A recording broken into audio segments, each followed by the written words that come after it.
Hello, this is Iron Bill, back again with another video. Tonight's video is a final bit of Iron Banner. I had one more bounty, the route.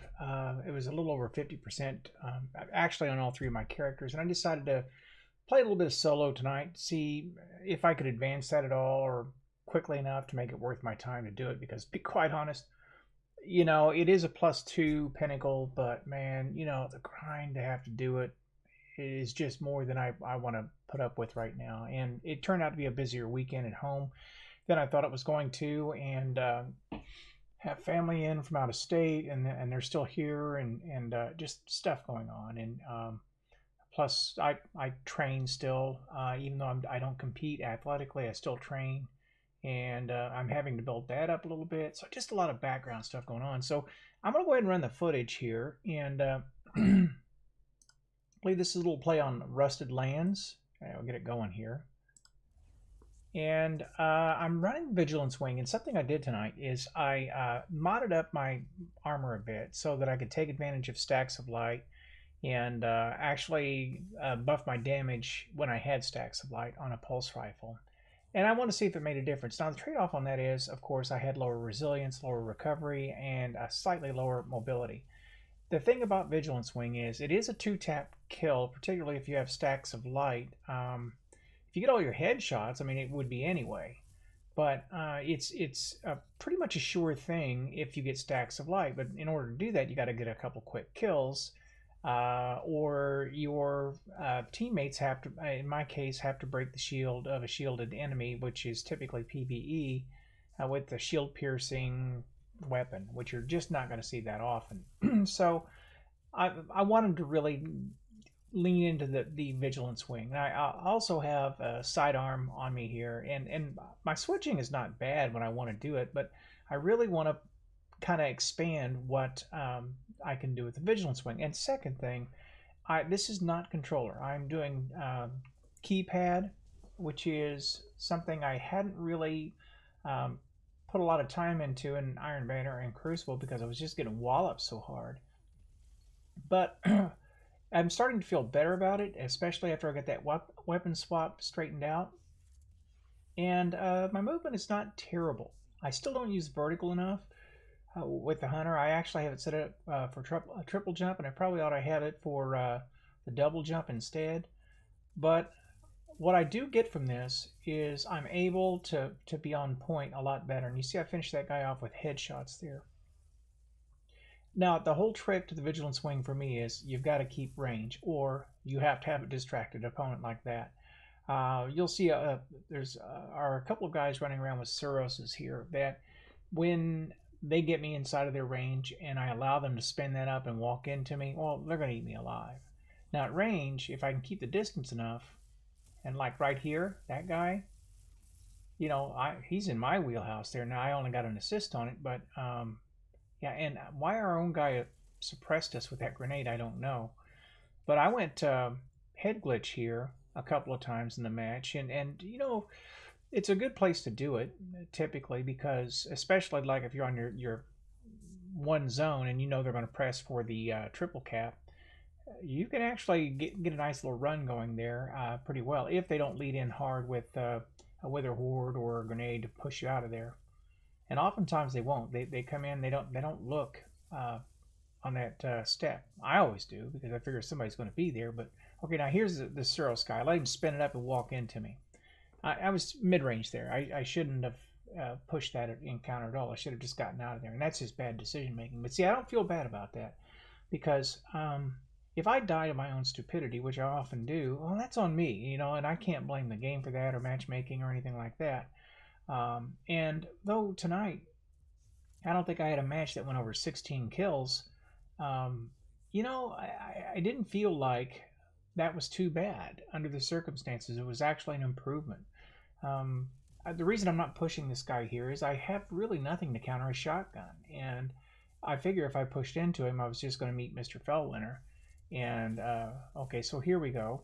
I go invisible. The guy loses me, but I have a teammate that's on him.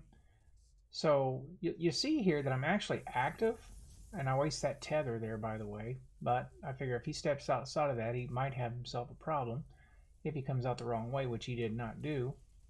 Um, it might also catch anyone trying to get to his tether. I'm trying to justify it was a dumb move. And then I had my back to the wall, to a wall here, and I could not get away. I almost did. I kept above him for a minute. He lost track. I mean, probably a controller player, I'm guessing. That's the other thing about playing mouse and keyboard is your ability to reverse instantly is just so handy. And I want to get better at that. If I'm going to play PvP, that's the way I want to do it. I want to actually be able to move. Aiming is much more precise. Yeah, yeah. See, in this situation, here comes the next super. I mean, what are you going to do? That's two supers in a row I died to. You know? And it's just my bad luck. I mean, I'm in the place I need to be, but I'm always wary of stacking up with teammates because that inevitably, see right there, the precision was so much easier. I hit him. You saw the yellow numbers.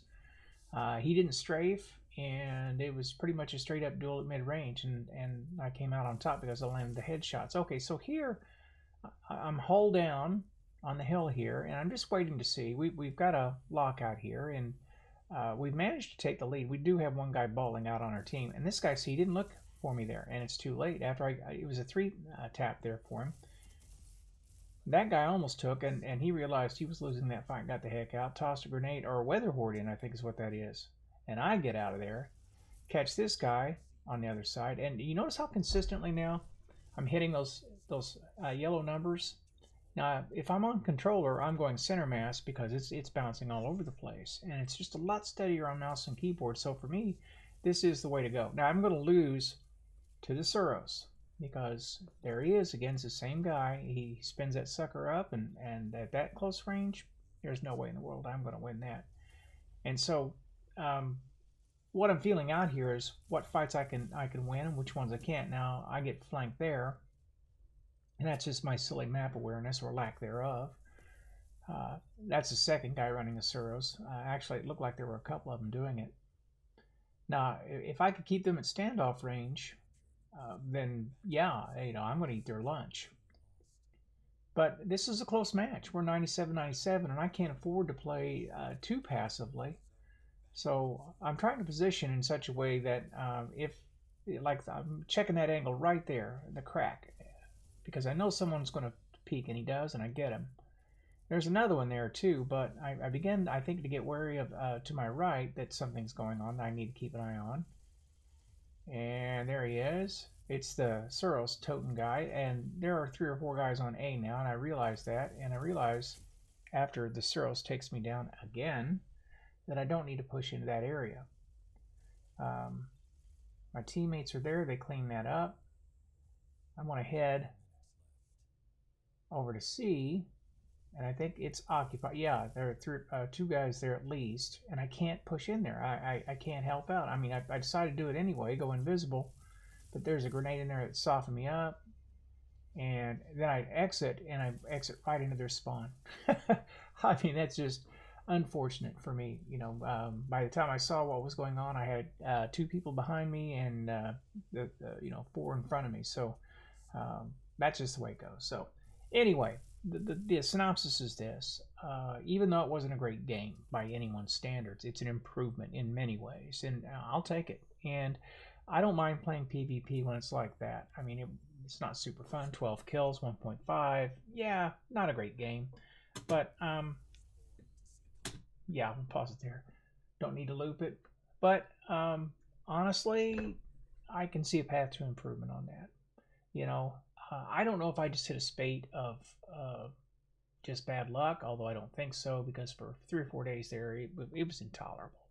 And I don't know if it was a bunch of cheaters. I'm sure we had some cheaters in that. I played some matches with clanmates. I'm sure we saw some cheaters. Could be a little bit of everything. I don't know. But tonight, that wasn't bad. I'm not an all-star, never will be, and that's okay. I could get in there and be effective. I could run positive. I could take zones. I could play. And at Vigilance Wing, and here's another thing. Vigilance Wing really isn't my best weapon. I mean, I don't do my best with pulses in this meta. The 600s are the way to go. And if I'd been running a Suros, and some of those close range encounters, I would have won those. Especially with mouse and keyboard, it wouldn't have been difficult at all, I don't think. So nah, this is actually good. So I'm going to leave it at that. And with all that having been said, this is Iron Bill, and I'm going to sign off.